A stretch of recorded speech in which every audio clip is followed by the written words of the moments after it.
Israel ने पश्चिम Asia में तबाही और बर्बादी का नया दरवाजा खोल दिया है। ये दरवाजा है सीरिया का। इन हमलों में राजधानी दमिश्क में मौजूद रक्षा मंत्रालय, जनरल स्टाफ कमांड की बिल्डिंग, राष्ट्रपति भवन के पास मौजूद मिलिट्री बेस और स्वेदा की तरफ बढ़ती। इजरायली डिफेंस फोर्स के दावे के मुताबिक सीरिया के 250 से ज्यादा ठिकानों को एयर स्ट्राइक में तबाह कर दिया गया है। इजराइल का कहना है कि यह कार्रवाई रूस समुदाय पर हो रहे अत्याचार को रोकने के लिए की गई।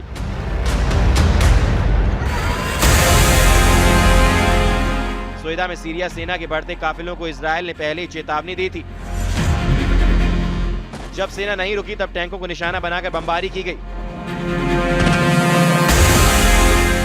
वीडियो फुटेज में तबाही की तस्वीरें साफ देखी जा सकती हैं। जलते हुए टैंक, तबाह सैन्य ट्रक और बिखरे पड़े शव, एक एक तस्वीर रोंगटे खड़े कर देने वाली है। ये तस्वीरें बताती हैं कि इजराइल की वायुसेना ने सीरिया पर चंद घंटों के भीतर कितना प्रचंड हमला किया है।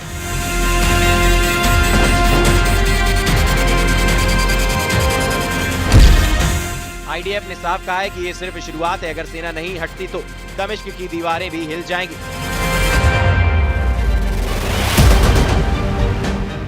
इस हमले में सीरिया के कई कमांड पोस्ट, रडार स्टेशन और एयर डिफेंस यूनिट तबाह हुए हैं। इजरायली सेना ने ऑपरेशन को रेसिडेंट एक्शन कहा है, लेकिन जमीनी हकीकत कुछ और कहती है।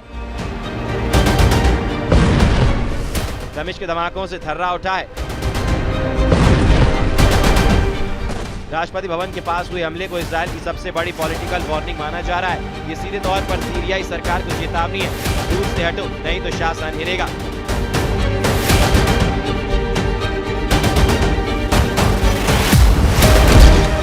दक्षिण सीरिया का स्वेदा शहर इस वक्त गृह युद्ध की सबसे भयावह तस्वीर बन चुका है। 4 दिनों तक रूस और बेदुइन समुदाय के बीच खूनी संघर्ष चला, जिसमें अब तक 350 से ज्यादा लोगों की मौत की पुष्टि की जा चुकी है। ये झड़पें अचानक नहीं भड़की। पिछले कई महीनों से स्थानीय आपराधिक गिरोह, हथियारबंद गुटों और सरकारी चुप्पी ने इस टकराव को जमीन दी। रूस समुदाय का आरोप है कि सीरियाई सेना और खुफिया एजेंसी इन गिरोह को संरक्षण दे रही थी।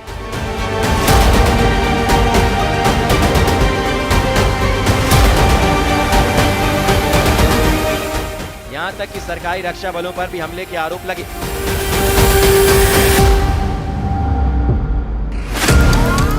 हालात तब और डरावने हो गए जब ग्रामीणों ने आत्मरक्षा के लिए हथियार उठा लिए। इसी दौरान इजराइल की एंट्री हुई, जब स्वेदा में हालात हाथ से बाहर निकलने लगे और सीरियाई सेना की टुकड़ियां आगे बढ़ी तो आईडीएफ ने कार्रवाई की शुरुआत की। इजराइल ने खुले तौर पर कहा कि हम ड्रूज समुदाय को अकेला नहीं छोड़ेंगे। इसका सीधा मतलब सीरियाई सरकार और ड्रूज समुदाय के बीच अब एक तीसरा खिलाड़ी भी मैदान में उतर चुका है।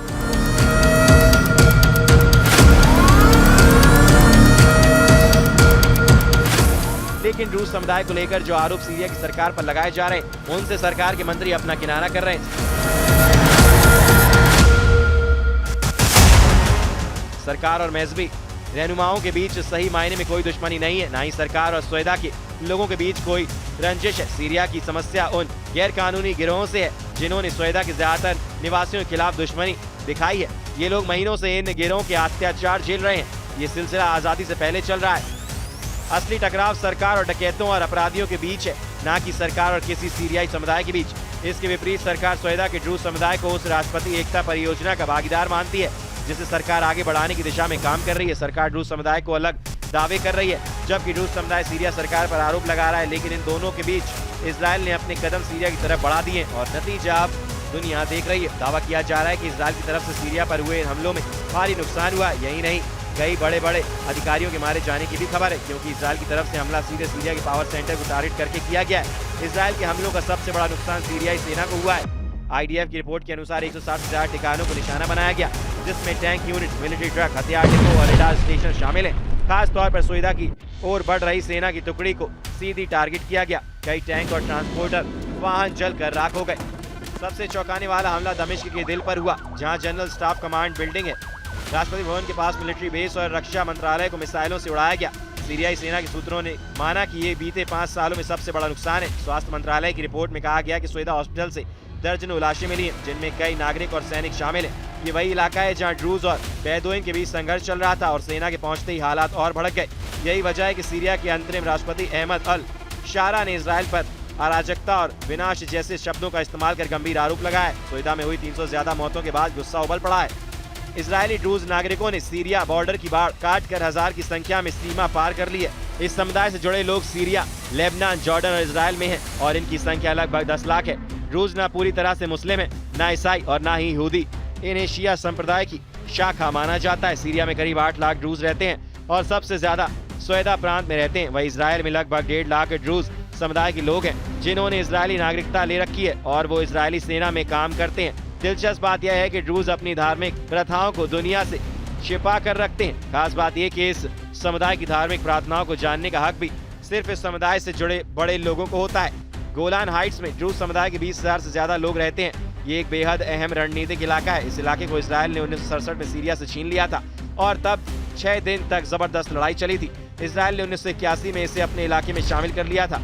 गोलान हाइट्स में 25,000 यहूदी समुदाय के लोग भी रहते हैं, लेकिन समझना ये भी जरूरी है कि आखिर सीरियाई सरकार और ड्रूज कम्युनिटी के बीच छिड़े संग्राम का बैकग्राउंड क्या है। अतीत की कहानियां बताती हैं कि ड्रूज समुदाय में से कई लोग बशर अल असद के शासन के भी विरोधी थे और ये लोग अंतरिम राष्ट्रपति को लेकर भी बहुत भरोसेमंद नहीं है।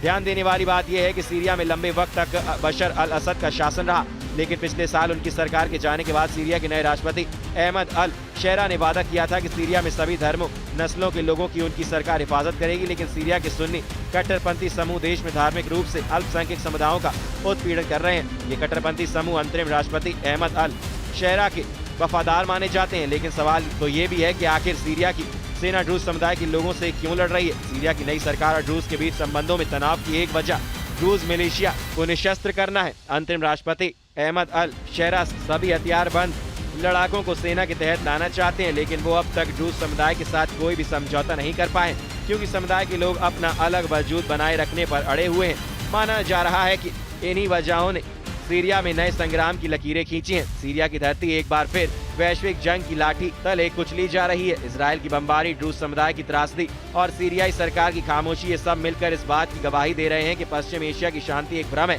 सवाल सिर्फ इतना नहीं कि कितने मरे, सवाल ये है कि कौन किसके लिए लड़ रहा है। ड्रूज के नाम पर हो रही जंग में अब अमेरिका, इजराइल, ईरान, रूस जैसे बड़े खिलाड़ी उतर चुके हैं, लेकिन असली कीमत चुका रहा सीरिया का आम आदमी।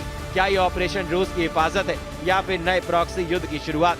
और अगर यही शुरुआत है तो अंजाम कितना भयानक होगा, ये अपने आप में एक बड़ा सवाल है।